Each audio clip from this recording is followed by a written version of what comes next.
Oh, I didn't. I'm not. Oh, did that Wiretapping in automatically? progress. Did that make me record it? Hold on. Allow record. Okay, and I'll just start now. So whoever wants to grant or whoever wants to hold on, whoever wants to open it up. Okay, I guess I'll open it up. Good morning, good afternoon, good evening, wherever you are in the world. This is Grant Cameron, and we're doing another joint broadcast today with my friends from Strange Recon, Chase Williams and Jeff Kingsbury. We get into they're the kind of friends I have that talk about really weird consciousness stuff. And I had one subject I want to bring up today, and it has to do with ghosts and seances and stuff like that. And so I brought in my other friend, Walter Rucker from Florida, who's in his motorhome. And he's an expert at all things seance related, and he likes the bizarre edge of consciousness as well. So I want to welcome everybody. And Desta is here. She usually sits in the background, but she probably knows more than anybody. She has all these modalities. She's worked on them all. She's studied them all, and is very, very knowledgeable. So hopefully she'll get into the conversation. So how you doing, gentlemen, and Desta? How? Good here. Good. Going great. Great. Yep. One Okay, guy in a so- boat, one guy in an RV. I feel like a trend is happening here. Right. Oh yeah, I didn't notice you were in a boat there, Jeff. Yeah, that's cool. And Grant's in the jungle. I'm in Grant's in the jungle. Grant's Tent always and in the RV. jungle, though. Metaphorically. There you go. So let me bring up this first subject, and then we'll go from there. I can probably explain this Philip experiment. I think it's really, really important experiment. It was done in Toronto, and it gets into this whole nature about the Einstein thing. Is there an objective world out there independent of us, or are we manifesting what's around us? The whole Seth idea that you create your world. And for people who are not familiar with the Philip experiment, this happened in 1972 in Toronto. There was 8 people, and now his name is going to escape me. Owen is the guy that ran it, Dr. Owen, and he apparently was the head of the Mensa for Canada. And so he set up this experiment where they decided they would create a ghost. So what they did is they made up this sort of a story about this guy from the 1500s, and he has this big estate, and he marries this other woman that has lots of money and nobility and stuff. And she's very cold and frigid. And then he meets this gypsy woman, and he starts to have this affair, and he brings her to the estate and hides her on the estate. And this is all being made up. This is just a story they make up. And the wife finds out about this woman and accuses her of witchcraft and stealing her husband. And they put her on trial for witchcraft. And the husband is so embarrassed and doesn't want to lose his nobility and all that sort of stuff that he doesn't do anything, and she gets burned at the stake. And at that point, then he gets all frustrated and remorseful, and he commits suicide from a turret on the one of the on the estate. And so they make this story up, and they basically say, can we create this ghost to come across? So they set this whole experiment up, and they start doing meditation. So for a year they do meditation, and they draw this guy's photograph, and they want him to physically materialize, and nothing happens. And at the end of the first year, someone says, well, why don't we do it like a seance, where you get the vibration going, and everybody starts singing crazy songs and dancing and all, just making it like little kids. And suddenly, boom, the rapping starts, and this ghost appears. And so the whole idea is that they start asking questions of Philip, and Philip is singing. One of the stories I'd heard was when someone's favorite song, if that person wasn't there that week, then Philip didn't know the song. And it was this whole idea that they were actually creating the ghost. It was actually their minds that were creating this ghost. Now, a lot of, say, materialists would say, well, that just proves there's no ghosts. But it does prove that there is this reflective aspect. Now, I've got a couple of quotes I want to read from that sort of relate to UFOs. And this is where I think it sort of ties in. John Keel, who had done the pre-UFO stuff where he was looking at paranormal phenomena, said, the UFO phenomena is frequently reflective. That is, observed manifestations seem to be deliberately tailored and adjusted to the individual beliefs and mental attitudes of the witnesses. Both objects and occupants appear to be able to adopt a magnitude of forms, and the contactees are usually given information which conforms to their own belief systems. The witnesses are not perpetrators of these hoaxes, but are the victims of it. And then we go to Brandon Fugel, who runs Skinwalker Ranch. And I already knew this one with Skinwalker Ranch. George Knapp had said, those who were the most aggressive to the phenomena at Skinwalker Ranch had the worst experiences. This is what Brandon Fugel says. I have noticed on a number of occasions, people who bring negativity to the ranch, that bring a spirit of contention or negativity, end up experiencing a negativity. The ranch seems to be reflective, at least to respond in a very dynamic way to the spirituality or psychology of those who enter. So he's a Latter-day Saint guy, and his brother flies his helicopter and flies him in there, and they always say prayers as they're coming in. So they realize there's this sort of reflective aspect to it. And let me read one more. George Adamski said, there is a continual interblending between the visible and the invisible, the high vibration and the low, but never a break. When we speak of matter, we are speaking of the spiritual in a low state of manifestation. The trouble with the metaphysical setup is that everything in the invisible is labeled spiritual, while the visible is labeled material. But in truth, there is neither spiritual nor physical. It is all the same thing. And then Kit Green says, this is this study that I keep pushing. Nobody's really picked up on it yet. This study that it sounds like Bigelow has got the contract for this study. There's 8 guys. And Kit Green talks about this with Jim Peniston.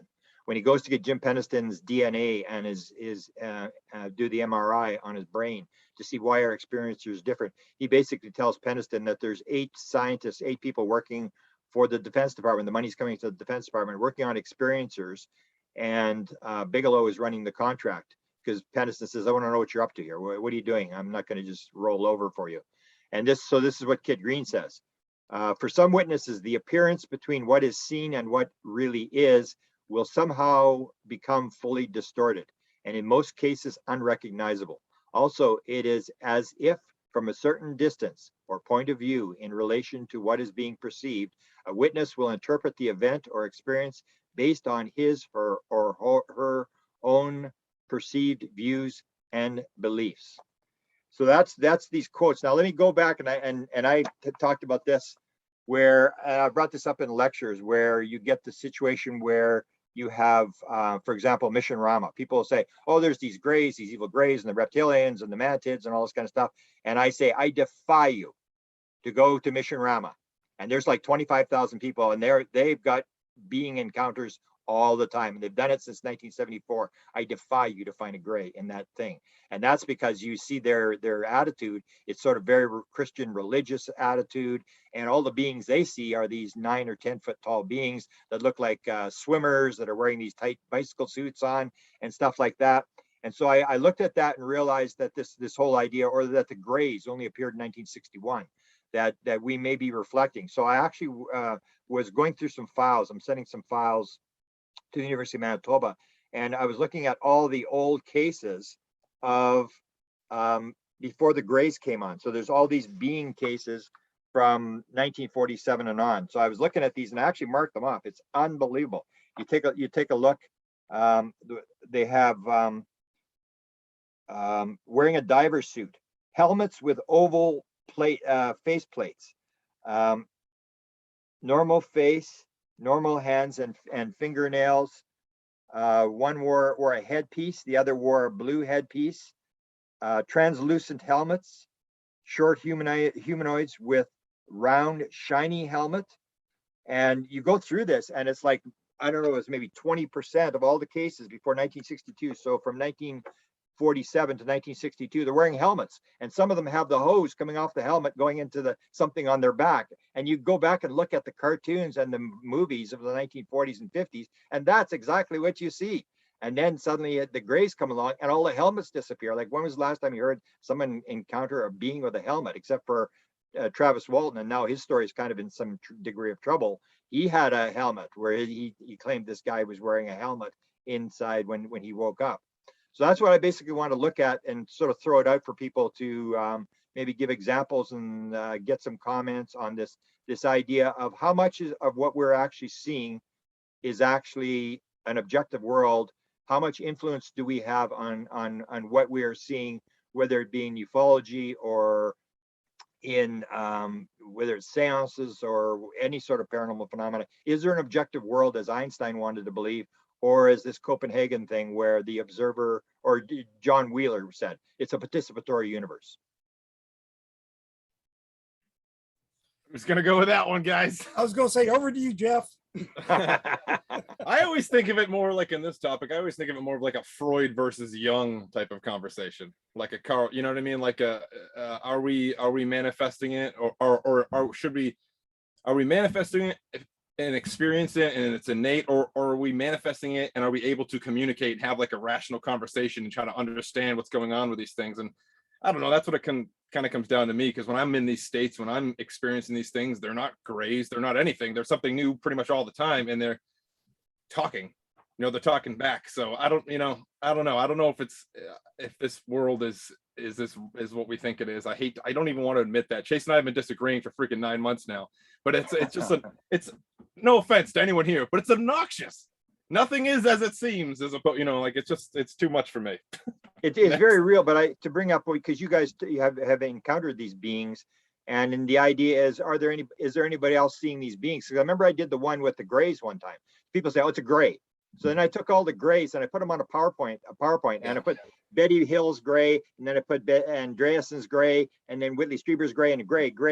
None of them look the same. They all look, right. When you start looking, you just make this assumption that they're all going to look the same, and they don't look the same. So when you're in these states where you're encountering these beings that you have, do you think everybody's encountering the same being, or are you forming whatever type of being that you need to see, or are they the same? Because you would know better than I in terms of what you're seeing. Well, I personally have no control over what I'm seeing. Like, I don't have any type of, it's ridiculous. It's absurd. I have no control over, maybe people do, but people tell me they do. There's people out there that claim to know they cataloged all these things, and because they can go visit those places again. I have no control of it and whatever, but I want to also say too that I've always thought that gray was like a stupid looking alien. I never understood that concept. Maybe it's a time traveler, maybe that's where it gets its look, but I never thought it was. When I grew up, the gray face was all over everything. Remember the stickers? They used to be like the reflective 3D. It was obnoxious, and I never thought that was what I saw growing up at all. So I just thought that everyone was wrong and I was right. So I just assume that that it is a shifting thing, and I don't want it to be. I want it to be physical, and then this ultra light species thing that can do whatever it wants. But it's obviously never going to be my way. So yeah, I'm on strikeout 3 for all my theories that I passed on through Strange Recon. But at least you have, like, that's what the DMT is. That's why it interests me so much about the DMT, where I've heard, and I keep hearing more and more stories about Strassman that he basically packed it in when these beings started to appear, because it just sort of violated his whole concept of how the world worked. And so you get there's no doubt that people are seeing these things, but when you start hearing the descriptions, they sort of vary. And are they individualized, and that's where it comes down? Because definitely, like Chase, you mentioned the one where you're on the table, where you're definitely not on a table. But so where are you? I mean, you're lying on a couch 10 minutes later, and you have this experience where it's as real as real can be. And that sort of brings up this idea about the reflective nature of what we're seeing. We come back in the physical world and we think we're back into reality, and some people will say, no, this is the dream, that was the reality. You hear these kind of things. Yeah, I think so. My opinion has shifted somewhat over the past 2 weeks. Oh, there we go. Got some news. I'm still of the opinion that this is some kind of holographic, reality that we perceive. The physical world is, in my opinion, based on my research and discussions with you guys as well as others, I think that thought is kind of the core component of everything. And forgive me, I'm a little congested. It's not COVID. But no, I think, with respect to the video, Grant, you started the video off, you were talking about I've forgotten the ghost's name, Peter? No. Philip. Philip. With respect to Philip, I think there's this idea of tulpas, right? Of an imaginary creature or entity that you manifest based on focused thought with respect to that entity. That's been around for a while. I think that's what that is. I think you can certainly think of it that way. It could also be that these people, and us included, and everyone else that does any of this to one degree or another, when thinking about something and gets results, we're kind of just, we're using a vehicle without understanding exactly how to use the vehicle. It's kind of like we're in the driver's seat and we don't know what the gas pedal does, and we press the gas pedal and we get excited that the car goes forward. And then we're like, well, how the hell did I do that? Right. And you're starting to press other buttons and nothing happens. And I think I think there's a method to the madness that we can maybe become experts at. But with respect to shared visions and shared experiences, I mean, we find that in the DMT research. We find that in Strassman's work. We find that in Galmore's work and others that have researched DMT and DMT experiences, ayahuasca, LSD, psilocybin. I mean, people do see at least similar beings, and as Jeff said, these things are completely autonomous. So at least in the moment, it doesn't seem like I was the one creating what this entity was saying, or the message that I seemingly received from the entity. And the entities that I saw in that particular experience, Grant, certainly looked nothing like Gray's. Now, I was unable to see their face, even though it was right in front of me. It's like a mental block. But I remember everything down from the neck, the torso, the arms, and they were brown, and they were very, while both legs and arms were symmetrical, the features on, it's like there were little bumps and uneven surfaces on the arms and the legs and the torso. So that was unique. I've never heard of anyone else describe that, aside from maybe the Pascagoula incident. But there's even symmetry in the drawings. The illustrations have been done, that Philip had done on his experience there in Pascagoula. So, I'm really not sure. I think that it has to do with interfacing with others' thoughts. I really do. And we get down now to coincidence and, the things like deja vu. You buy a new car and you see the car everywhere, or you're listening to a song and then you go over to a friend's house and they've got the same song on. These are, I think, minor reflections in the hologram on the low end of the spectrum. And the further you go along the spectrum, the bigger these reflections get, up to maybe someone, a housewife in the 50s that has never thought about aliens, is Catholic, a devout Catholic, and she's has no history or interest in any of this stuff, and then all of a sudden, one night she gets visited by an alien in a helmet or whatever, and maybe has to do with accessing these reflections. This is not going to be a popular opinion, but it's not going to be a popular opinion at all. for those that believe that when we die, we go off to this soul group, right? Michael Newton talks about it. Tom Campbell talks about it. Robert Monroe talks about it, and others. I personally, at this point, this is what's changed. I don't think the soul group exists. You can look at near-death experiencers that have, that describe so many variations. I mean, they'll see the light, right? They feel the love, but some will see their deceased father, grandfather, whatever, dog, and others don't. And if you look at Tom Campbell's work, he says, well, that's because these are, and I'm really interested in what Walter has to say about this, by the way. These are like hard drives, right? When Desta when Chase dies, if a medium contacts Chase, they never get a Chase that is like, yeah, I lived that life and now I'm, flying around the universe. They always get the Chase that liked vehicular technology and still drinks bottled water or whatever the aspects of Chase were when he was alive, right? If you get a medium to contact a colonial infantry person or something, they're still a colonial infantry person. That even if it's been hundreds of years, that's still Pete, the colonial, right? Yeah. So you have to wonder, that's Tom's explanation. And I think it's the same thing with the soul group. I think body of water, we're droplets from that body. And then the droplets further divide and further divide and further divide. And if you look at some of the case studies of Newton and others, they talk about the division of the soul. I think it's the same thing. When you go to the other side, you can have the soul group experience if that's what makes you comfortable, or you can just completely dissolve into everything. And that's what I've experienced. So I'll put myself on mute. Let me turn it to Walter, but let me bring up one other thing that Walter can sort of go to, and that is this reflective nature as well about after you die. So if you go and you say believe in the spirit, the soul group, you may go that.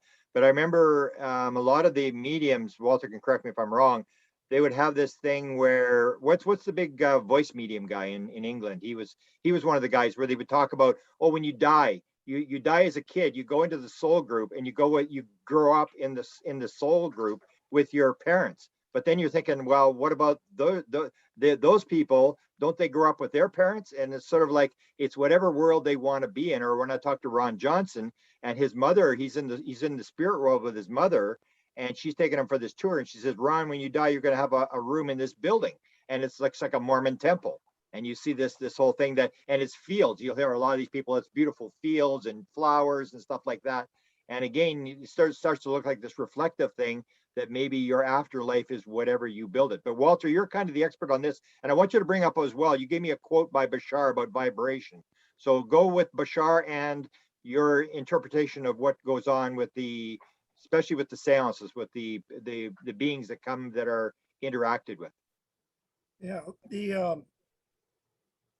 the Philip experiment, one of the highlights of it was the rapping and the table movement. Excuse me, guys. And there seemed to be no explanation for this. The problem being is that there was no real Philip. There was no material Philip. He was a made-up person. So that when they went to seance, they conjured up this so-called Philip, who came and gave them all kinds of vertical evidence that he was exactly who they had made up in their heads. And that's quite a thing. Hello, Cattail. That was quite a thing for them to experience, because this is not what they expected. This was the start of a period that was the resurgence of cynicism and some very severe skepticism of the spiritualist movement, of the idea of afterlife. And it was a fairly feeble way, honestly, for them to attempt to discredit, because that's what they were out trying to do. Is they were saying, look, we can come up with ghosts and spirits that are neither ghosts nor spirits just by our intent and sitting in seance in a particular setting and joining each other in a frequency of intent. And they sure enough did exactly that. But back to what Chase was talking about and his view of things, just views of things. You've got to, and this goes to what Bashar will tell you, you've got to go back and say to yourself, now, let's start from the beginning. Am I actually here physically in this material world, or am I a spirit having a material experience? And these are two entirely different things.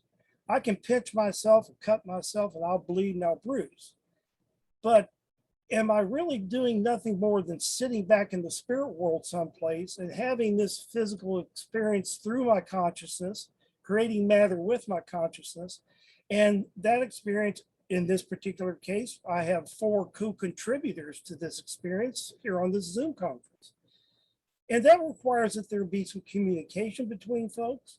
And it also requires, if Grant and Chase and Jeff and Desta are all actually in spirit and here materially for the material experience, if that's actually the case, then we would have had an agreement that we would someday come together like we are come together today prior to our incarnations. Because if we are still in spirit, we may have had a physical, bodily, corporeal experience that we're going through, but it's not exactly who we are. And this is what Bashar would say, and this is where I actually come from. This is the feeling that I have. Now, when it comes to materializations, manifestations, grays, aliens, and those kinds of things, it's more or less still the same theory. The theory is that at some point pre-incarnation, we had a gathering. This also extends to the Gray's hybridization program, that a consensual agreement that we would participate, that we would have experiences with Grays, that we would have them in our dreams, that we would have them in our waking times. And these are things that, although they seem to come up on us in a surprising way, the truth of the matter is they wouldn't be happening if we hadn't all agreed upon it at the first, just like this Zoom conference. If we all hadn't taken Grant's invitation and put our headphones on and cranked in, we wouldn't be here having a 5-way Zoom conference either. So it's very similar to that. The other part of this that I'd like to bring up is my own personal experience. And this one's kind of funny because I had my first Gray experience about 1966 or 67.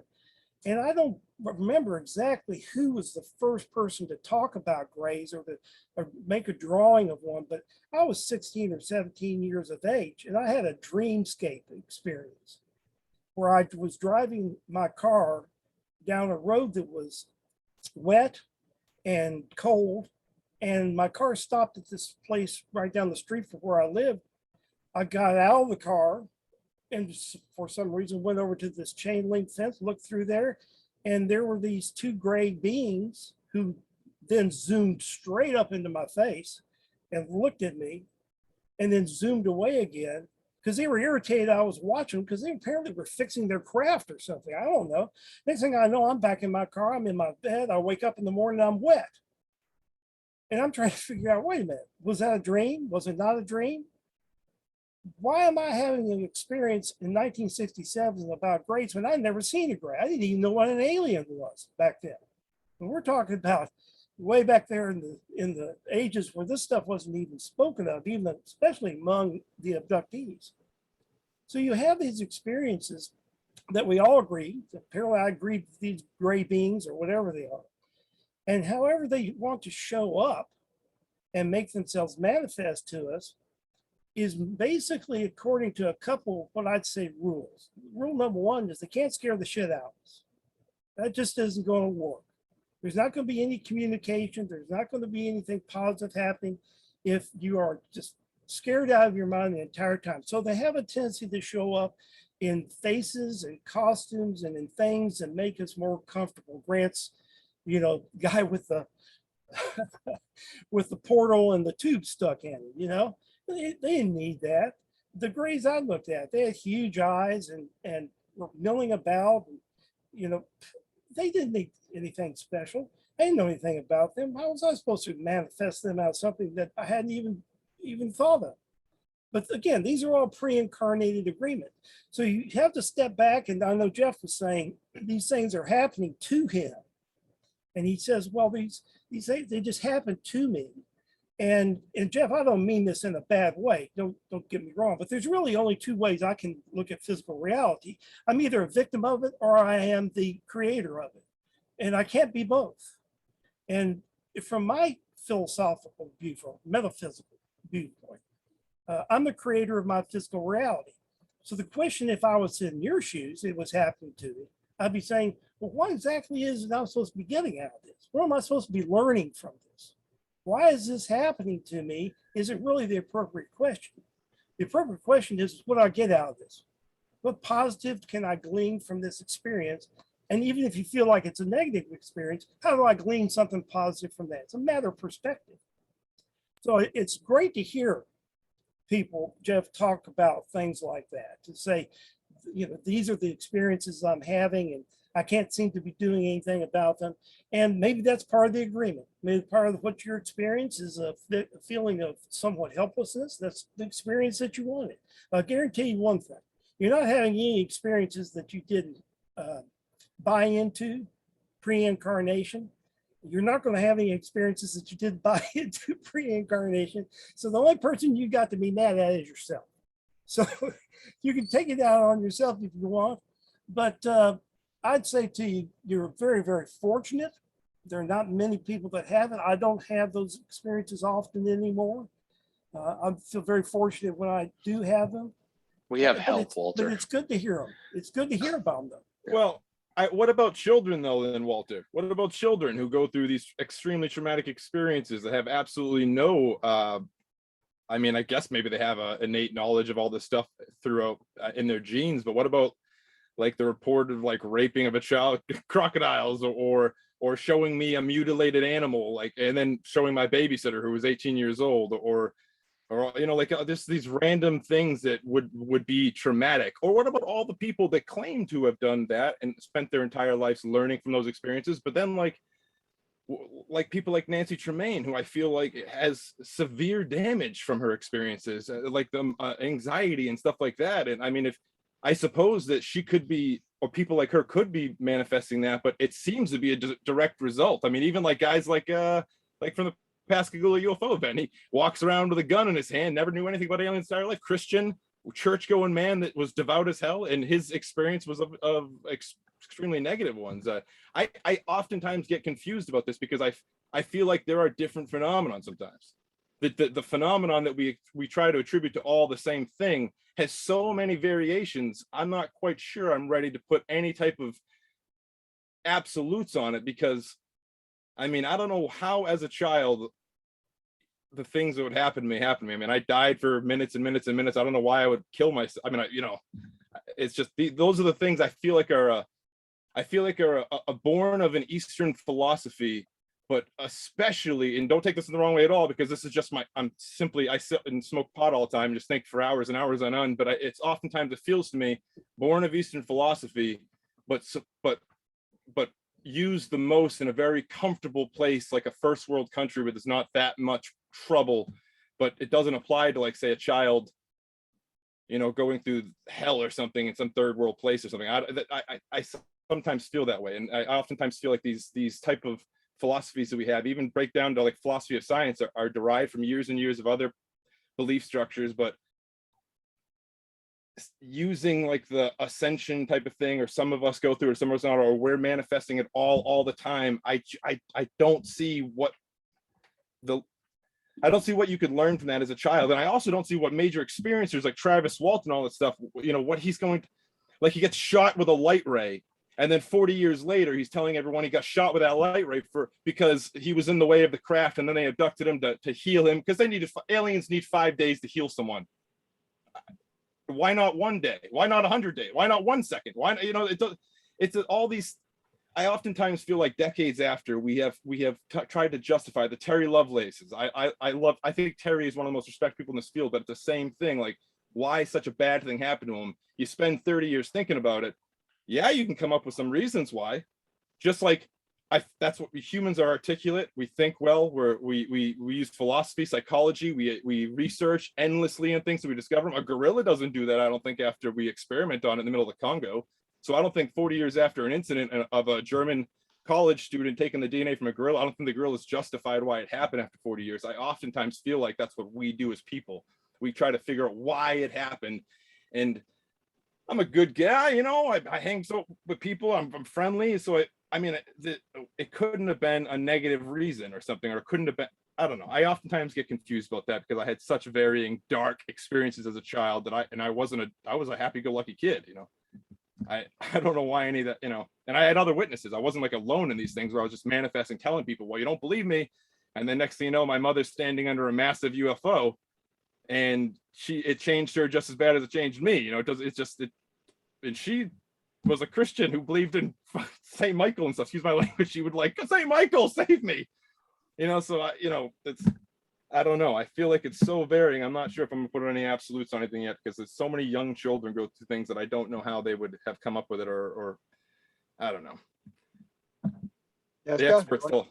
Desta, you want to step in and solve the problem here? Yeah, right.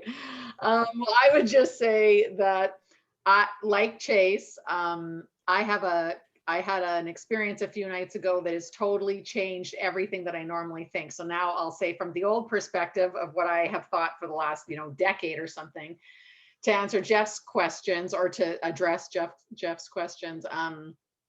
But again, I think something totally different now. But the new age philosophy or concept behind what Jeff is saying is like, why is there pain and suffering in the world, and how does that translate? Like, how is it fair? How does it translate? So I would say the same thing that Walter said is that is one of the new age theories, is that it's all because it's going to turn out good at some point, right? You have these negative experiences and you see these other people with negative experiences, and eventually it's for them to they decided to give themselves these experiences during this lifetime because that was part of their journey, part of their lesson. Because before they came in, like Michael Newton or all these people, Dolores Cannon would say, is that you decided what soul lessons or whatever that you wanted to learn this time. So if it is pain and suffering, or loss, or love or hatred, or whatever the lesson is, you're going to have a pretty rough time.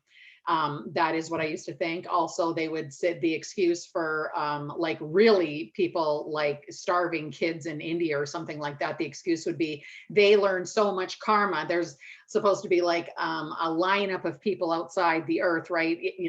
Beings that want to incarnate and be a human because they want to experience this density, this planet, this experience or whatever. And so they're happy to come in as an autistic kid, or someone who's paralyzed or whatever, like some horrible experience, because they just want the experience. So that's the theories, I think, behind the new age kind of people, and I did believe that for most of my actual entire life. And so it's the traumatic events help shape people, and you've asked to have these traumatic events happen so your life goes in a certain direction, because you need to maybe have 20 years of thinking about it every single day to try and figure it out, because that's what you're here for, is to figure out what the lesson is, and that's the whole point of being here. I will say that I don't know that I even believe that just as of a couple of days ago, but I can't even formulate what it is I would believe now, except for the main thing that I just had, my main point of my experience, and this is also probably not a super popular opinion, but I had a crazy night a couple nights ago, and even though I have thought and written about and believed and talked about my whole entire life that this is all about love and oneness, my experience that I just had, what it's all about was not love and oneness. What it's all about is the experience. And so there is no, because I always didn't like, Grant, the thing that me and you used to talk about a long time ago, the thing about Michael Newton and Hitler. And Hitler walked off the stages and died. And he went to his guides or whatever, and they gave him a standing ovation or whatever. And I always hated that, and I always argued about that with you. And but in what my experience that I just had, the whole thing was, and I asked about that. I asked about all these things, and so now I don't even know what my opinion is. But the message of the whole experience was that it doesn't matter how terrible or how great any experience is. Thinking about it the whole time and trying to analyze it is all part of the process, and it's all the experience. And the only thing that source or the creator wants is I am source, I am the creator, this is my reality, I have created this. And every single solitary thing, no matter what it is, no matter how good or how bad, is perfect, not because it's about good and bad. You have to see the good and bad. You have to see the duality in every situation. You have to see kids struggling and suffering, and animals struggling and suffering. And then you have to see people with the perfect life of whatever you specifically, personally think is the greatest life, because the dualistic nature is the lesson of this. And you have to see it, because you have to internalize it, because the experience is that it doesn't matter what you do. The good things you do, the bad things you do, nothing matters. It's 100% about the experience, because source wants to have this experience. Every single good thing is 100%. Every single bad thing is 100%, because the point is the experience. The point is how you're dealing with the experience. And I was so shocked, because when I was outside of everything, and I was in this black space before, I saw myself as source creating Desta's reality, with macrame, strangely enough, and vibration and strings of different color. It was insane. The crazy thing is, I started thinking to myself, okay, so this is me, and I'm source, and this is my experience, or whatever. I thought, what exactly do I feel right now? Am I feeling love, oneness, all this kind of stuff? And I wasn't. I was feeling nothing. And the point was that as source, that's why I wanted to make Desta have an incarnation, because the whole point is I can't feel anything out there. You feel fine. I didn't feel bad in any way, but I was like, am I actually feeling this bliss, oneness, all this stuff? Because I've had other experiences like this, but this time I wasn't. And it, whatever, me kept saying to myself, it's about the experience, because the experience of this roller coaster of emotions that you have is what source wants to feel. And that's why it's broken off into you to have this reality, because up there, or wherever, in this other place, there is nothing. It's stillness and peace. But I was not feeling this overwhelming joy and love and oneness. That's why I wanted to make Desta to have this, because the experience of all these horrible and great emotions on earth is the point. It's the experience and the point of these emotions, because that's a message I got anyways. That was the point of why I wanted to make myself have this experience, is for the top and the bottom of everything, because it's all perfect, because it's the point of this is experiencing the emotions. That's exactly the message that I've gotten before. And I think the answer to Jeff's question is exactly what you just said, Desta. It's that, why is somebody born with only one arm? Well, it's because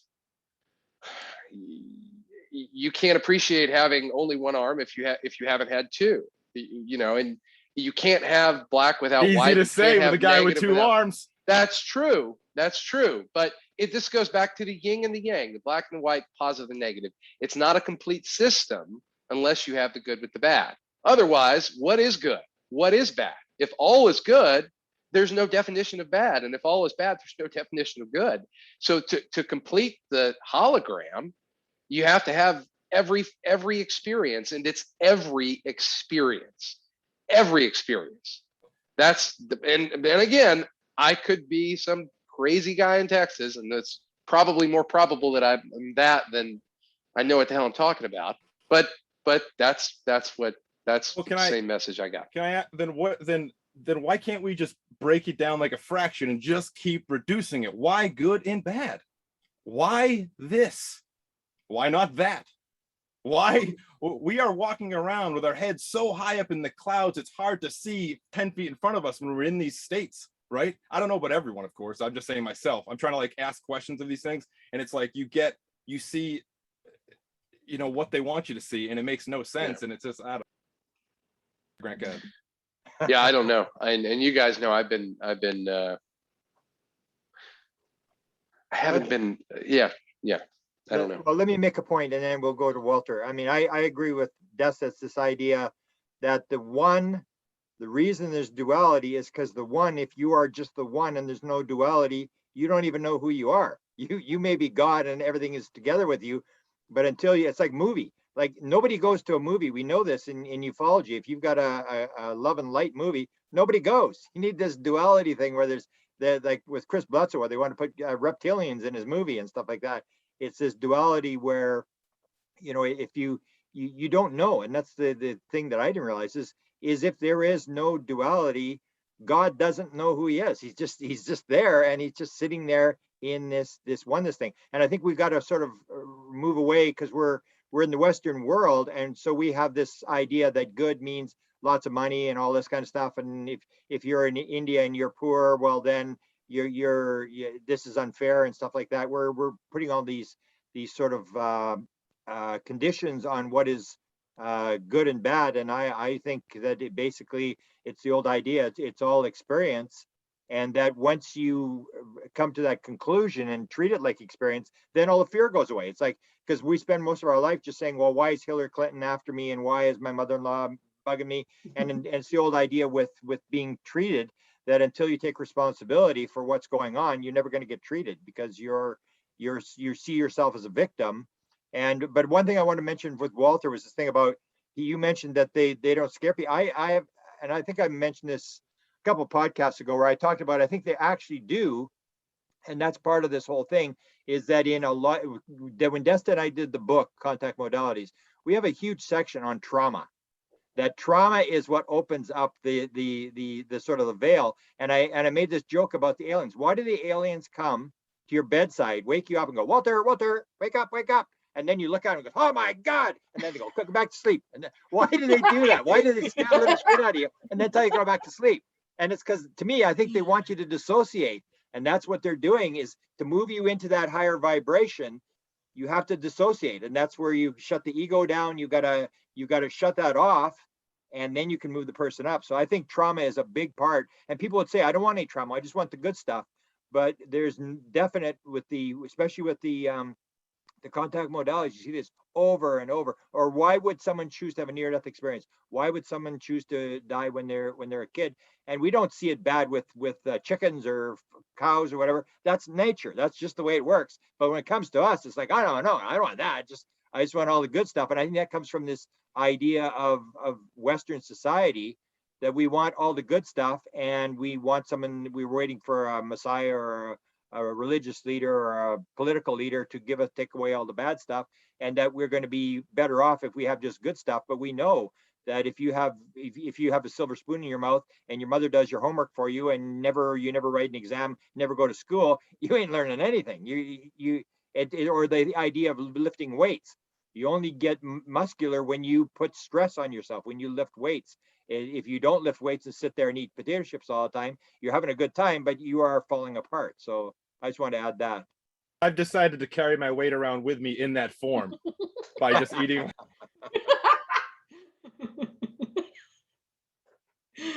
Sorry.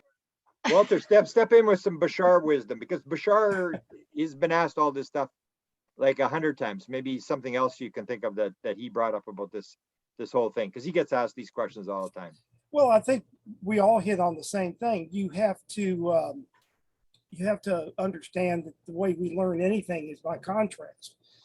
There has to be a black and a white. If everything, like somebody said, if everything's white, everything's white. What more can be said about it?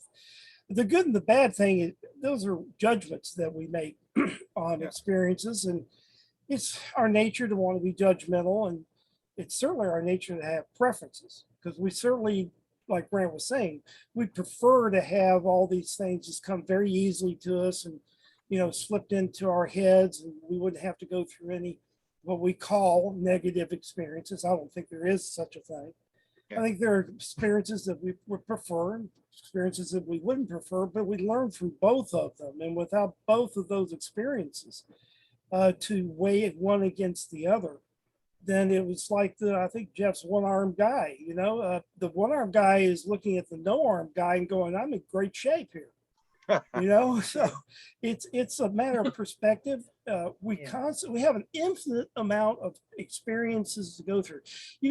One of the things I think that I do unconsciously, is I have a tendency to say, there's only so many experiences. There's always we have an infinite amount of parallel lives going on right now. There is nothing but now anyway. There's no past, there's no present. It's all just going on right now. We can tap into those infinite amount of experiences, and we will continue to have infinite amount of experiences. And some of those will be incarnations here on this earth, and some of them will not be, and most of them will not be. And we're having those experiences, and we can tap into those things if we know how to find those experiences within our nowness, and be able to create some really positive results from that. But again, it's the whole idea that Desta was relating, that we are just splinters, little shards off from source, and there is this there's continuing need for source to find itself through us and us through source. And we will continue on this path of having these experiences. And sometimes we call them living and dying, if you want to call it for that. Again, I don't think that I ever left spirit. I think you're seeing my physical composition of a corporeal body in front of you, but the real consciousness of me, my higher mind, if you want to call it that, which would be a Basharism, it comes from my spirit self. And we also seem to be living at a time where we can change the challenges that we've come here for. I believe, looking back over reading the 1600s, 1700s, or 1800s or so, even into the 1900s, when you look at that and people start to relate their spirituality and their experiences, it seems like they almost had a predetermined course, that they had almost like a predestination in a very Presbyterian sense of what they're supposed to be doing here and what challenges, which is what we're here for, experiences. People call challenges problems, whatever you want to call them, the challenges that we face, and that can't change. We're here, we're on a path, we're going to go from point A to point X and die off and do something else. I see that that's changing. I think in my own life, I believe that I've had a very distinct change in my experience levels of it, what I understand, how I view things, and that some of the challenges that I think I was expecting to face, I'm not going to face, and I've got new ones that I never expected to face. And there's always a bit of knowingness about challenges.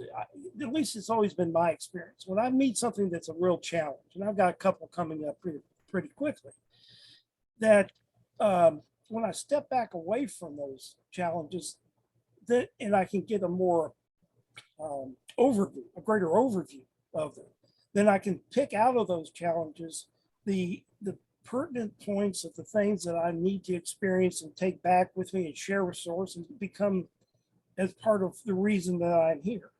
But I think that's starting to change now. I think we can actually change our life path. And we're seeing people reporting that. They're reporting it on the backside of near-death experiences.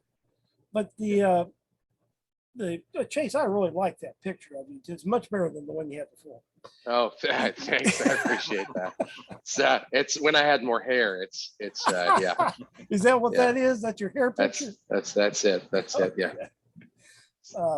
But that's the way the extraterrestrials look at our situation, and they give a big laugh out of it. I can tell you, it's really funny too, because we take so seriously what they know is nothing more than what Jeff calls a hologram.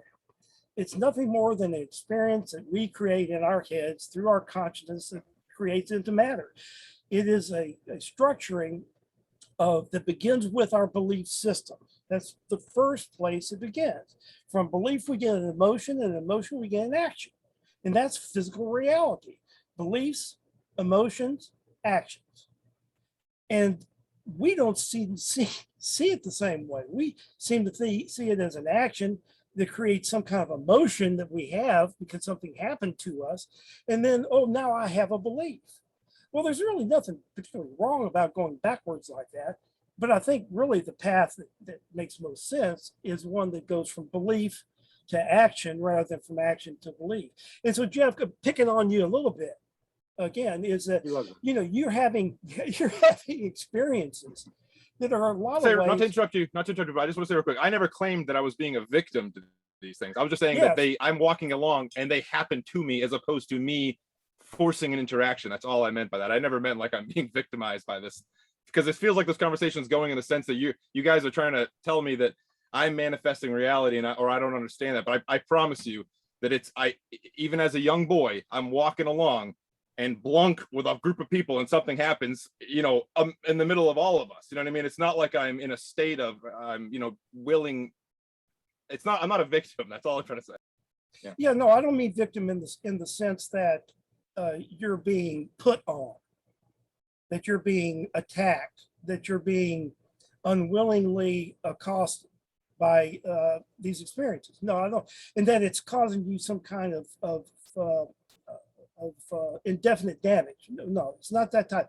I use victim in the sense of the fact that you're either creating your reality or you're not. If you're not creating it, then it is happening to you, and the two being related to being victimized by it. So I don't mean it in a negative sense, but just more in a sense of relative, again, a sense of contrast, victimization or creation.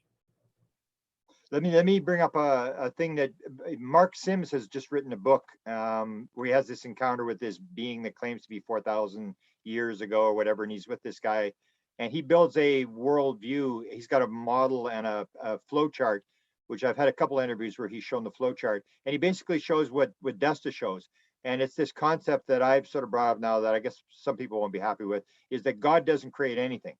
God just creates the sparks of the divine, and they go out and create the world. And you hear this with Michael Newton, where he's talking to some guy, what are you doing? I'm making a rock.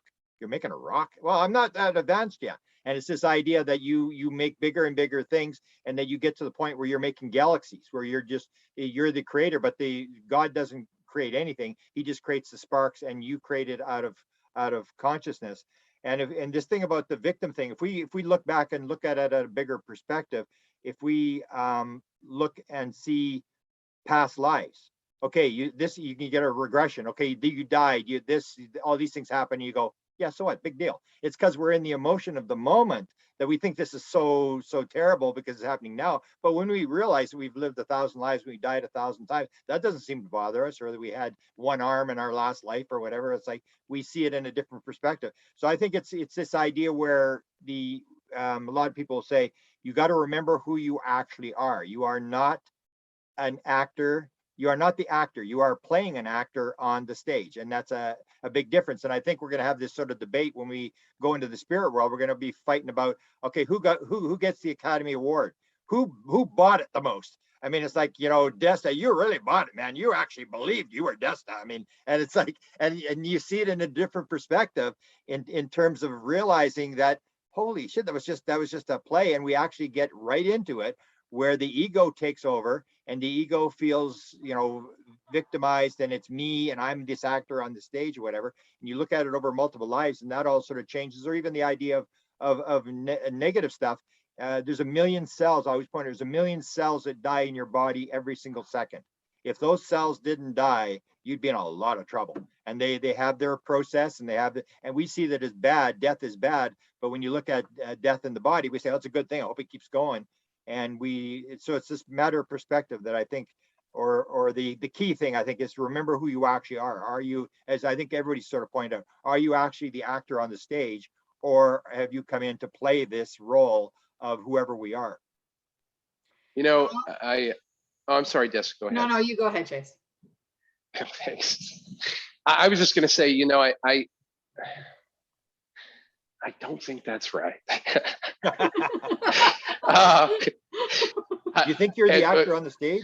I don't think so. I think, Walter said everything's happening simultaneously, right? And our perception of time in these lives is not actually how time works, right? And we've had experiences, most of us here have had experiences in which we've been in altered states of consciousness, and we've experienced our entire life. We've had the life review, or a part of the life review, or something like a life review, where we've seen, or maybe not even just our lives. I mean, I've had experiences where I've lived as multiple people at almost simultaneously having the same type of experience, and in looking at Dr. Ian Stevenson's work at the University of Virginia and studying past lives in children, there are edge cases in that body of work that show multiple kids living in the same time, having been interviewed at the same time,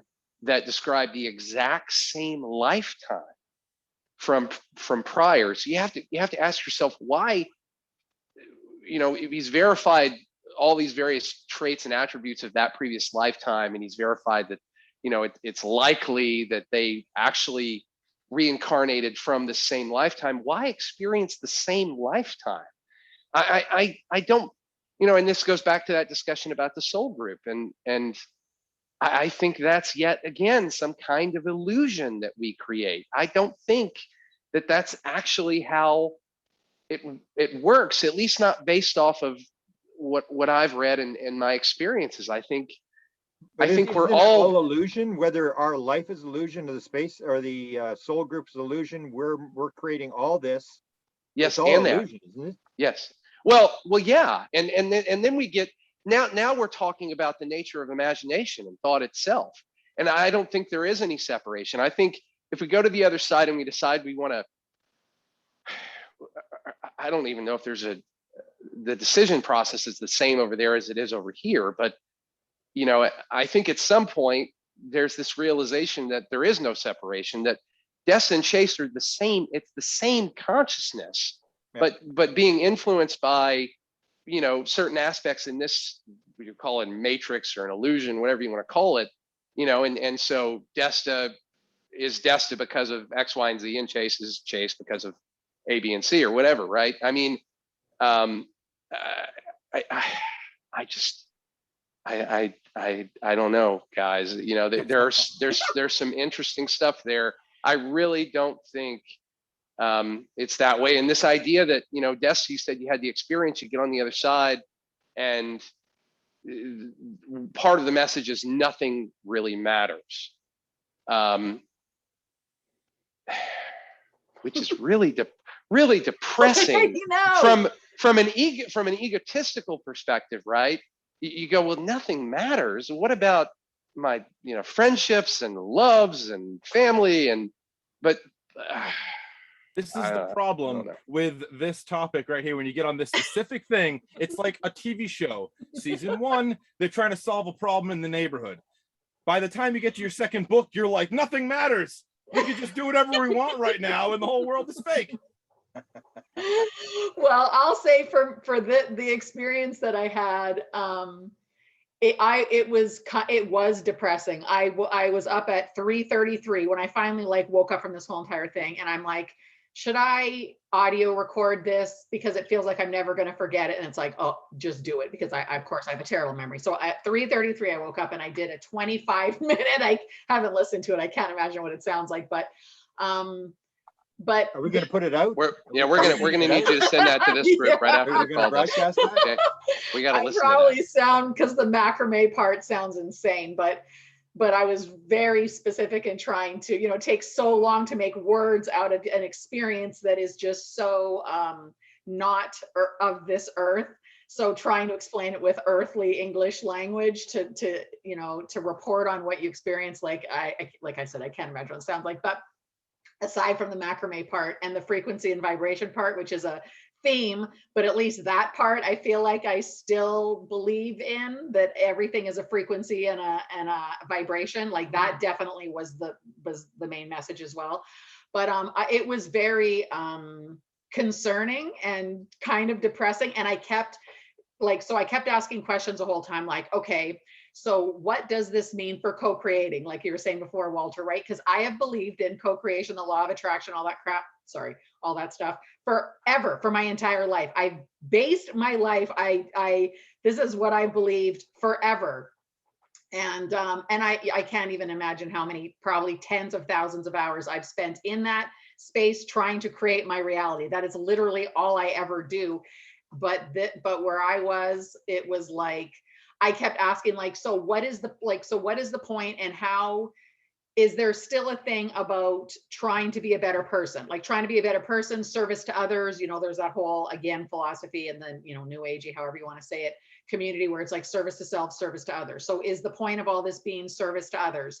Because again, that's my belief. So I was asking all these beliefs that I've had for a long time, and it was like, no, it's not about that, because it's literally about the experience. And I was like, is there an evolution of consciousness? Like, do we reincarnate over and over and over and get to these different levels of how to be a better person? But the answer just kept being like, it's really about the experience. And the fact that you're down there, there's a belief system like encoded into your planet or whatever.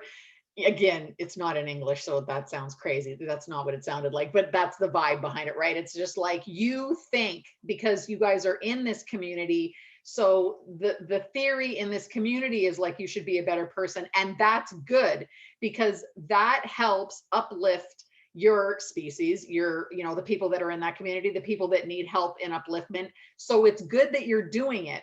But when you're back and looking at Desta's reality and like the space part of where I all came from, that's not what it's about. It's about the experience. It's literally not about all these things we think it's about. But the belief system of where we are right now says that, and that is better because it's better than the polar opposite, which is destruction. And, like how Thomas Campbell would say, and I asked about that. I asked about Thomas Campbell because I love him, love him. And the decrease of entropy, right? It's all about love because you're trying to decrease entropy in this virtual reality. And I asked about that, and it was kind of the same thing. It's like, that's a belief system set into this concept that Tom Campbell has, which is virtual reality or simulation theory. That is part of it. And decreasing entropy is decreasing the chaos and trying to come together and be love in this community. That's good, but it's a belief system in your world. That's not how the universe works. The universe literally works in imagination. I can't remember if it was Walter who just said the thing about imagination. That literally was the point of the whole thing. The imagination that when I was Source, the imagination to create this crazy frequency vibration thing that translates into Desta and this reality and you guys being here on Zoom today, that was all about imagination as Source. And then that coming down into a 3D planet where all these frequency and vibration macrame things turn into like my desk and you guys being on Zoom. It was about the imagination translating into an experience. So the imagination I had of Source to make Desta, and then to slowly, well, it kind of feels like we're slowly unraveling time and seeing this in a linear fashion where we're, having Desta is born and Desta dies. Like having the linear time perception of, so it takes so long for us to have this life to play out the experience. So Source, when Desta was Source, so Source can feel what it feels like to have all of these different things happen. But even all of the things that we normally talk about, when I was asking about stuff like that, I was like, well, should I never be thinking about, like, am I wasting all my time trying to figure out what reality is then? Like, is that a waste of, like, what is a waste of time and what isn't? How do you evolve? How do you be a better person? And literally the answer, sorry to take so long, but the answer just kept being over and over again, like, there is no answer. You don't need to try to be a better person. You've already chiseled this pattern of macrame out for yourself, and you're just going to now unravel the experience of what you've decided to have. And everything is perfect, just like they always say, right? And I used to always know that, but I never knew it in this way. It's every bad experience is perfect. Every good experience is perfect. Every thing that you have, if you tell someone off and then you feel bad, it's perfect, because then you're going to go and try to, whatever your belief system is, you're going to go back and try and be a better person however you think being a better person is. And that's perfect because it's all information, it's all experience, and it's all the imagination of you as Source creating this world before you actually started living in it. And that it's just about the experience and the imagination of how you created everything. Just a point on this, and then I'll turn it over. We actually did, Desta, we did the interview with a woman from Edmonton who was she was doing QHHT like you, and we had the girl who got thrown off the motorcycle 50 years ago, face first into the concrete, lost her face, and then Mark, who's in the float tank, and they all had that experience where everything was perfect. And I remember Mark saying he wouldn't tell anybody, he wouldn't tell his wife, he wouldn't tell anybody, because he said this is absolutely crazy. But it came with this absolute certainty, all the three. And so we had the interview where we interviewed them and said, was that it was what it was? And it was this whole thing that everything is perfect, which makes no sense whatsoever. And so you're describing that. So the big thing that Jeff's got to do is you get all your questions, like I did when I first met Desta. You get all your questions, you give them to Desta. She'll go in the field, she'll ask all your questions, and she'll come back with the answers. Right. Sounds like Desta needs a good ego death, because I don't know. Exactly. She's creating the entire universe. Oh, get over yourself. I'm sorry. I didn't obviously mean it to sound No, I'm messing around. Obviously, I'm just an idiot. Can we go all the way back before I have to go in a little bit, but can we go all the way back to the beginning real quick just to talk about something like in your book, guys? You talk about the Fox sisters, or the Fox sisters. Is that essentially the exact same thing? Because wouldn't that logic imply, if you're going to go back to these Philip experiments, that you wouldn't need a table, you wouldn't need any of this goofy stuff for television, and not all this trickery and all this stuff? Like, that's the exact same phenomenon, right? Connecting with it or making it up and talking to it and essentially having it rap on your house floor, or or that. What is the benefit of having a table that swings around the room like you're on a freaking Bronco or something? I would say it's the theory of wow. So if you're like Walter's idea, we're going to come in, because that's when the spiritualism started in 1848. The Fox sisters get together and say, okay, well, we're going to roll this thing out and say, hey, let's have a table. Let's have some knocking. Let's do this and make up a story and unravel it. Because you'll see all people have different types of things that they use. So it's got nothing to do with the actual table. It's got to do with the theory of wow, that people are making up a story to try to get an idea across. That would be my impression. Desta, you said you were going to say something. Well, and I was going to say about the Philip experiment as well, is when I was reading about that, like a long, long time ago, I've always thought about, I was super interested in egregores as well at one point. So I'm very like tulpas, like I think Chase was talking about.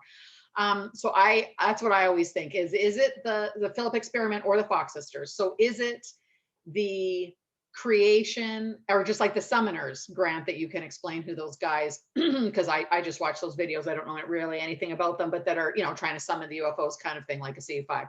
Is it the people in the group, because you're, like we were saying before, it's a cohesive group, you're all in the same frequency, vibration or whatever, and you're all creating this at this one time, creating Philip, creating the ghost, creating the raps that the Fox sisters was hearing? Or because you've been asking so much to the field, to the universe, to the whatever you want to say, you've been asking so much, we want something to come start rapping on the walls, or we want something to start moving the table around? Could it be just any other being, any other, could be lower entity, or any kind of entity that's around, any kind of spirit? Is just like, that's a perfect invitation for them. Just like they always say, you shouldn't be fooling around with a Ouija board, especially for young kids, because you're so open, and you don't know what you're doing. You're inviting possibly like lower astral entities or negative entities or whatever, anything, just like, please, someone come knock on the table and start like moving the table or doing whatever. It could be any spirit that just comes, and it's a free invitation for them to just start fooling around and doing whatever they want and trying to pretend they're your friend like they would if you were doing the Ouija board. Or is it an egregore, which is a literal creation, because you're all wanting it so much and you're giving so much energy and intent behind trying to have an interaction with something? Are you actually creating a being that is then of course going to come, and that is your being that's going to be getting power from you and taking, getting and receiving power from you, basically, because you've created, like a child, like Aleister Crowley was doing that and saying it's like you've created something, you've created a child that's going to be attached to you for the rest of your life now, because you put all this power and energy into this one thing. You've birthed something, and now it's going to be with you forever. It's very hard to get rid of them, so be careful what you try putting your energy and intent behind, because you might be actually creating a being, which would be an egregore. So yeah, even the Philip experiment or the Fox sisters, I always wonder if it's them, if it's an egregore, if it's a some kind of other being that just like jumps in and pretends that they can pull off being Philip, because they're reading your mind kind of thing, and they're going to pretend to be Philip, but it's really some other being. Or yeah, of course I have no idea, but it's interesting. All these like really like high meditators and stuff that are like getting real popular, CE5 now. It's like the new face of ufology is all CE5 stuff, and they specifically are always talking about inner peace and all that stuff, yet they'll have that direct statement, like Sean Cahill said and others have said recently, is that go, like you just said, go have with a good intent, because you don't know what's out there, you don't know what you're going to contact with is going to take over on you. So how could, I mean, these are the people that are, this is what I guess the contracts and if it's reflective in art, because these are the people that are going in the opposite way. They're peaceful. They're this they're the ones that say, if you can't meditate without just quiet, this, you're not doing it right. They're all like this. I feel like there's a lot of polarizing statements I don't even realize they're saying, because there are dark sides to the phenomenon. I don't really kind of Okay, the but then that goes back to the initial question I asked, is it reflective, or are there actual beings, good beings, bad beings, all these things out there that are making us victims, that are influencing it? As Einstein said, is there actually a moon behind you when you're not looking? And so it comes down to the example I start to look at now with the UFO stuff. The more I look at the UFO thing, I ask people, like, what was the UFO doing? Nothing. Did it seem like it wanted you to see it? Yeah. And you start looking at some of the stories, the whole story, and you start looking at, are we part of are we planning this with Bud Hopkins?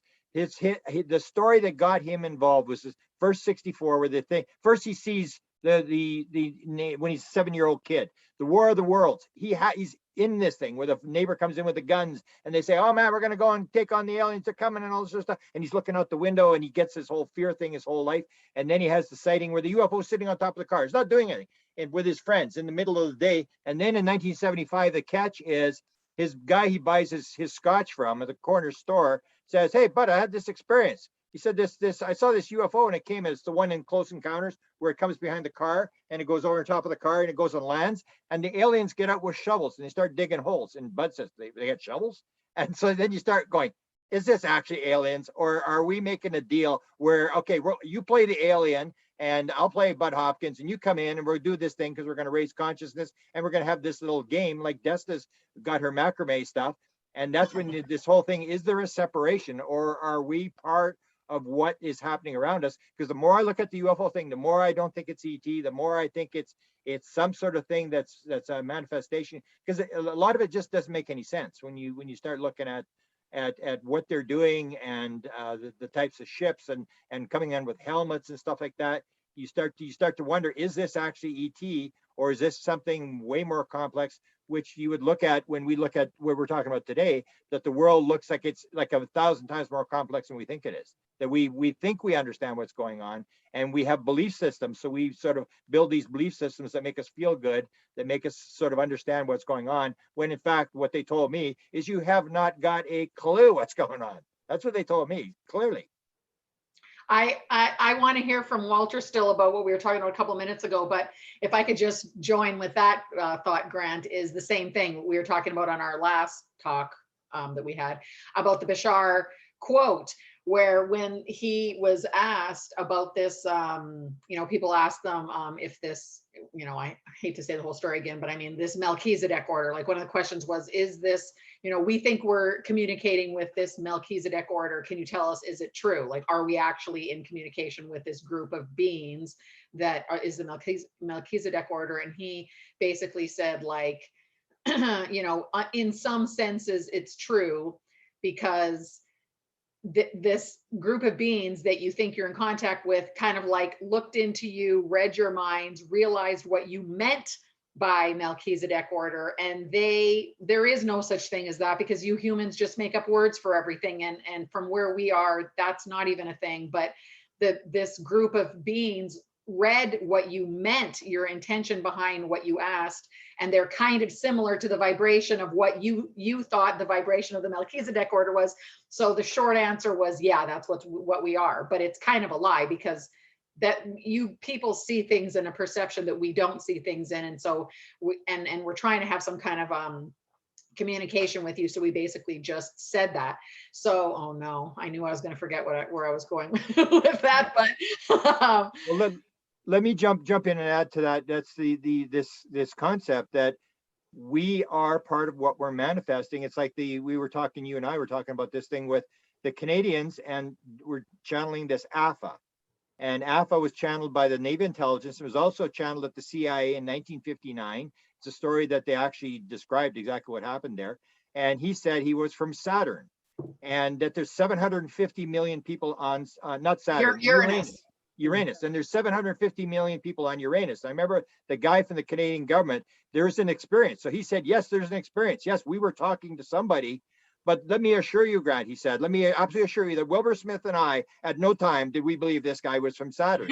And Barbara Streisand's stepson, remember he told us that? He said when they come into the world, they told him, we go into your head and we figure out what's in your head, and that's what we build your experience or your lesson on. We have no other choice. They can't talk like massive advanced quantum physics, or like Jacques Vallée said when they had in the middle century, he had the one case where the beings, they were interacting with these beings flying around, and they said we live above the clouds.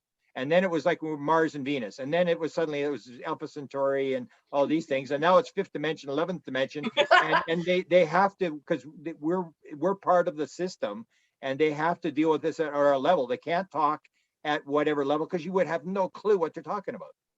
And that's when you're in this trance-like state that we have all been in.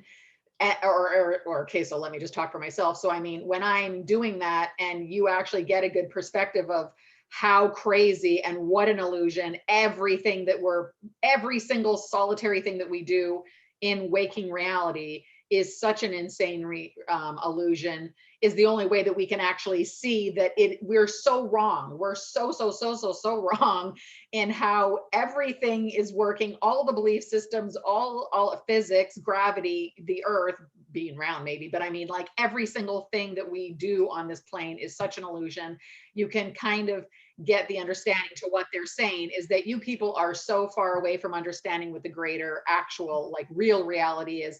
It's impossible to communicate with you unless we just kind of get the vibe, the vibe. I always just say the vibe, it's like we get your vibe, and the vibe back is like, yeah, sure, we're the Melchizedek order or whatever, but it's like, that is not even, and every time I ask something, it's like it's not even close, not even remotely close to what you think it is. But some of these states you can get, and you can kind of go, holy shit, I can't even put it into words what I'm experiencing, and it is certainly nothing like there's a physical body called Desta, and you have to go in your car and eat food every day and stuff like that. It's just so crazy and hilarious what we think, but it's all of our beliefs at the same time thinking that this is how it works here, which is what makes it work here, because we're entrained in the thought pattern that's maybe embedded in the earth or something. And so we think, okay, I'm a person, I have 2 arms, I have to brush my teeth every day and go pay the bills, and it's just hilarious when you're on the outside of it, that it's so crazy that the real reality has nothing to do with all this crazy matter and going to work and stuff like that. I'll add one more thing and then I'm going to cut out because I got to go pretty soon too. But I just was listening to, I can't remember the guy's name, but he took over the transcendental meditation movement in the world. He's the top guy. I was listening to his, and he talked about this thing about perspective, which is this whole idea, like we think, oh, they're lying. Whoever we're talking to, they're lying, they're deceiving us or whatever. And he said it's all a matter of perspective. In 1492, the world was flat. The bigger your perspective, the more you see, the more you add, the different perspective changes. And we always think we have the ultimate perspective. But it was true that the world was flat in 1492. And the more your perspective moves out, the more it changes and your belief system changes. Whereas we want an established belief, we want the answer right now, almost like capitalist spiritualism, where we want it all figured out right now and we want it yesterday. Walter. You're quiet. Yeah, that's fine. I'll take it all right now, and I wanted it yesterday. But then you got nothing left to do. But that's the point. And there never will be, we know it all. There never will be an encompassing of everything. There's an infinite amount of knowledge to be had out there, and although it can be very frustrating sometimes when we forget that we're not really physical beings, that's not who we really are.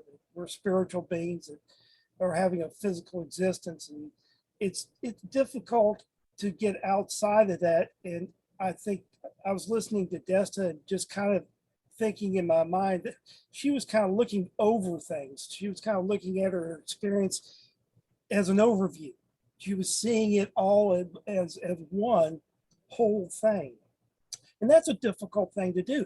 And matter of fact, the only way that I know of that you can get to that type of state, Desta, is through some type of trance, some type of meditation, or some type of hallucinogenic drug.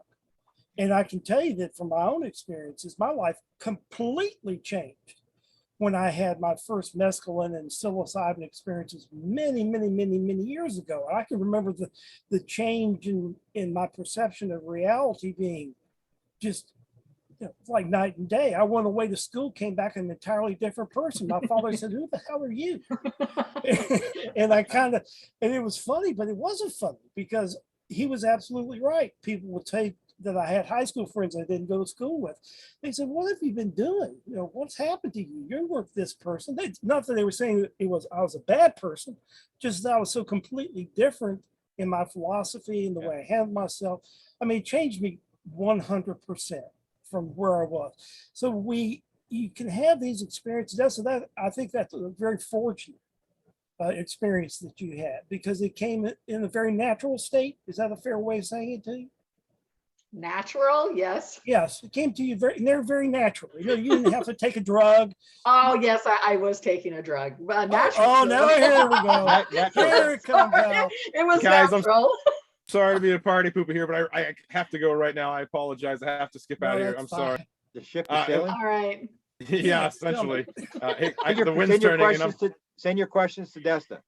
No, Jeff. it sounds like everyone's describing the same thing here. My final comments would be: you guys sound like you're describing like bio quantum like transistor, where we're only here for a certain amount of time, and like we're here to move data, and then we burn out, and then I don't know. That's what it sounds like everyone's trying to articulate in some sort of way or not. Is that kind of right? I wrote that down whenever I was talking. That's My stone brain went that way the second I was trying to add technology to it.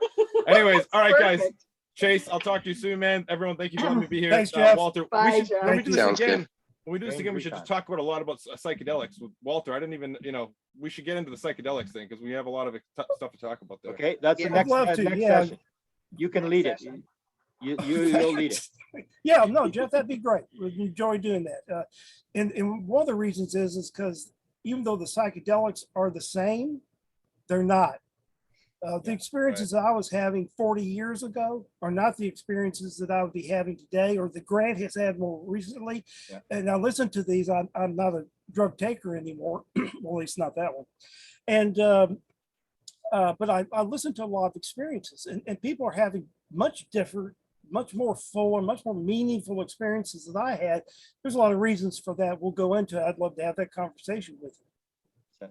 Let me Get ask on one question before I- Jeff's boat, Walter. We'll change that. We'll change that real fast.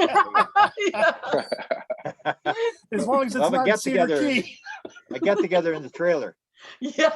All right, guys. Or on the boat. Strange Recon, White House Bye, UFO. Check it Jeff. out, everyone. Take it easy. Thank you Jeff. for having me. Beautiful. See you Thank you, guys. Thanks, Jeff. Thank you. Can I ask one question before I go? And that is, Jeff, he's expressing frustration at, it's almost like it's going the other way where makes less sense.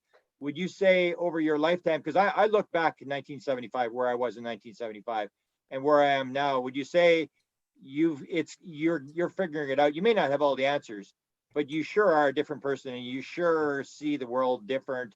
And it's almost like you were a total idiot in 1975 in terms of what you believed then. Good way of putting it, Grant. Oh, I'd agree. I would have absolutely agree. But then again, the world itself has changed so drastically since 1975. We're in such an accelerated time in this physical reality that it's impossible almost to try to keep up with the changes. In listening to Jeff, I sensed in him not a confusion. There was confusion there, but a frustration. Yeah, That frustration, they couldn't understand these things. And one of the things I kept seeing is, boy, his reality is just flipping right through, changing on him all the time. And he's trying to grab a hold of it. And maybe the best way is to stop trying to grab hold of it and just go along with the ride. Yeah. I had another question. What was it? Well, I still wanted to hear from Walter about the, when Jeff was asking the question about the Fox sisters and the rapping, or like the raps, or the Philip experiment. What do you think was who do you think the response was coming from? The rappings or the Philip experiment? Same thing, rappings, I guess. The table movement. I'll tell you something interesting about that. and Grant and I were going to attend pre-COVID a seance, and one of the physical mediums is Kai Mugi.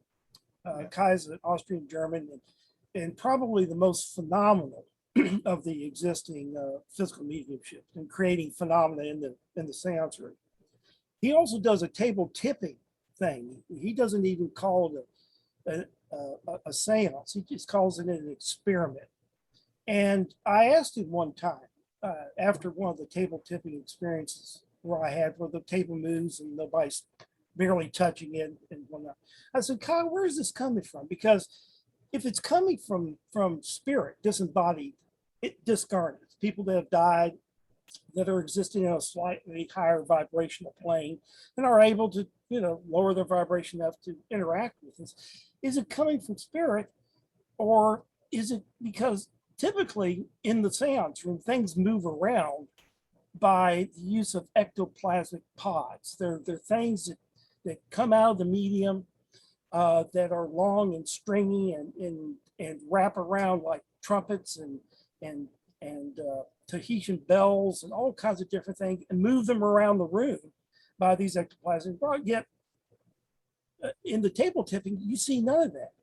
There's no way there could be any ectoplasmic involvement. So what's it doing? And here's a guy who's been doing table tipping stuff, Desta, for 25 years now, I guess. And he goes, I have no idea. And that's what I did. I just laughed. I thought, well, good. I'm as dumbfounded as he is. He said, I have no idea what's doing this. I don't know if it's spirit in some spirit form. I don't know if it's a combination. He said, it seems to be a collective of the intent, though. In other words, people don't go to a table tipping seance necessarily put their hands up on a table and go, this thing's not going to move. They go there with the idea that this thing's going to move and they're going to have that experience. So there's a certain amount of energy that's collected there. There's a certain amount of input. Spirit has something to do with it, but honestly, we don't know.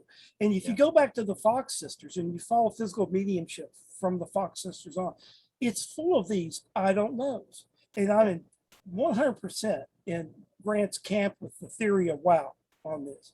I think some things are just there so we can just go, wow. Makes it interesting. It makes it interesting. It gives you something to think about. It gives a new perspective on things. Does it give you an answer? Yeah, but it does give you the answer in terms of the fact that we have anomalies, which means we don't have it all figured out. It's not like, Max Planck in 1874 when Joly, his advisor at university, says, stay out of physics. We've got all the laws of physics. We've got all figured out. There's nothing to learn. Don't go in there. But when you're talking about this thing about Kai not knowing about the table, I always play this tape with George Finn, who's this autistic guy or this savant guy who's the calendar calculator. And he said, George, what's 2 times 3? And he goes, would that be 7? And he goes, no, that's not 7. You got a $10 and you buy a $3 shirt. How much money you got left? And he goes, I don't know. And then they ask him all these questions. What's the 3rd Wednesday of March in the year 1? And, all these different, years, 93,300. And within seconds, he says, whatever it is. And then he says, well, how do you do that? And he goes, that's pretty good, isn't it? I can do that. That's pretty good. Don't you think that's pretty good? He has no clue what's going on. And he waits for it to pop in his head. And that, I think that's the biggest thing that I think I've learned from all this is that the world is a much different place than we think it is. It is much more complex. And to me, that's where I see it's like it's this exciting Super Bowl thing where, you pick up this, you pick up that, you meet the people who are doing this kind of stuff. And you learn that you may not figure it out, but it's a Super Bowl, and a lot of this is just wow stuff where we may actually be agreeing with the table tipping or with the other side where the aliens. You always hear the people with the aliens where they say I'm their family, I belong to them. That's my family up there, and it's this connection where we make these pre-soul agreements to come in, and you play the alien, and next time I'll play the alien. And we're going to do this, we're going to do that. And it's this, almost like Shakespeare said, all the world's a stage, all the men and women are but actors. They have their entrance and exits, and each man plays many roles. So I think we're honored to be in this thing. I mean, you can see some of the negative stuff, but in terms of living the life we've lived and the stuff we've seen, and most people are just living, as they say, lives of quiet desperation, just, going from day to day, paying their bills, and they have no clue what's going on. Well, one of the reasons, Grant, I believe that we've swelled to what, almost 8 billion people on the planet, or some humongous, unknowable number of people, is because there are just all kinds of beings, not just people that have died that wish to reincarnate, using that term very loosely.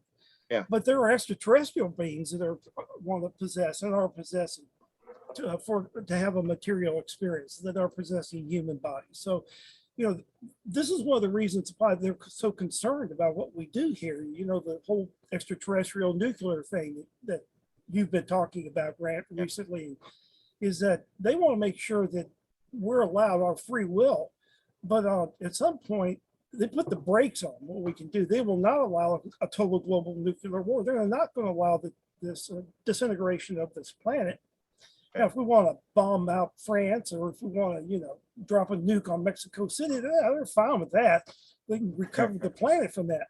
But they're very concerned not only about our own welfare, but they're concerned about the planet more than they are even us, because they want to have the opportunity to have these material incarnations that we are having, and they are having those. But if there's no Earth, there's no way of doing it on this dimension. Okay, you guys keep talking. I got to run, but Well, why don't we just, Chase, do you have anything to close out, and then we'll carry on next time. No, not really. Just a thought. Grant, you asked, whether or not it's a reflection, and I personally, am in the camp now that that all is reflection. That the C5 experience, human-initiated contact events, are actually us.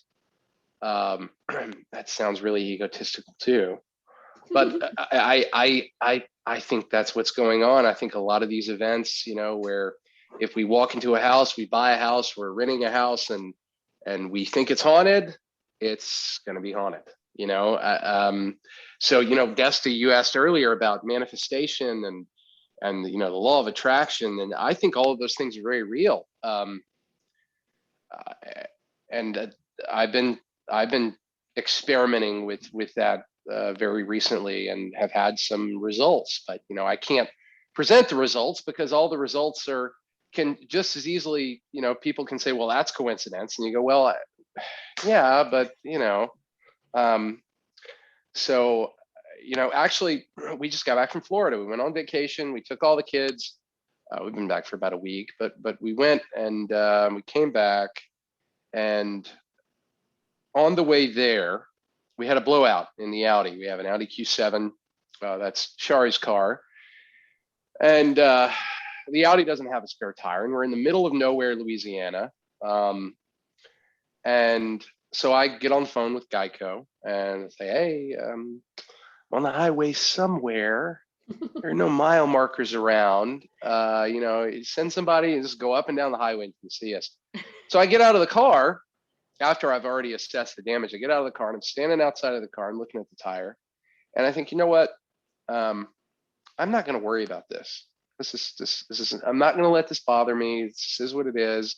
And immediately, flatbed truck pulls up. It's not from Geico. Guys just driving down the highway, says, hey, you guys need a hand? There's a shop down there. Let's call the shop. I said, well, let's call the shop, make sure they have the tire. And they have the tire, but it's things like that. God, there's so many other examples, but I don't think manifestation is. I believe that's something that we're capable of doing, interacting with the field, and we see that in the double slit experiment, right? Just pulled in consciousness into modern physics. We see that in other bodies of work as well. Grant, you made the comment earlier about, if you're not looking at the moon, does the moon exist? I don't think so. I don't think it's there right now. But again, who the hell am I? So no, it's been a great conversation, guys. I'm more confused than I ever was, which is normal. So I'll look forward to the next conversation. Truly, really enjoy everybody's company. I really enjoyed the talk. Same here. And Chase, all that confusion means you're moving along your path just perfect. I guess so. Yeah, we'll have another experience, and there'll probably be, Jeff didn't mention it on the call, Walter, but one of his experiences, psilocybin induced, he saw a meatball guy walking around with eyeballs. So you got to wonder, probably my next experience would be that, so we can talk about how both me and Jeff saw this meatball guy and try and figure out what in the hell that means. So yeah, no, it's been fun. Yeah. That's great. So next month, let's try and do it again in a month. Okay, that's great. Desta, thank you for putting this all together. Of course. Nice to see you both. Chase, thanks again. Thanks so much, Walter. Thanks, Desta. All right. Cheers, we'll see you guys. Okay, All right. bye. See you, Grant. Bye, Grant. Bye, Grant. Bye.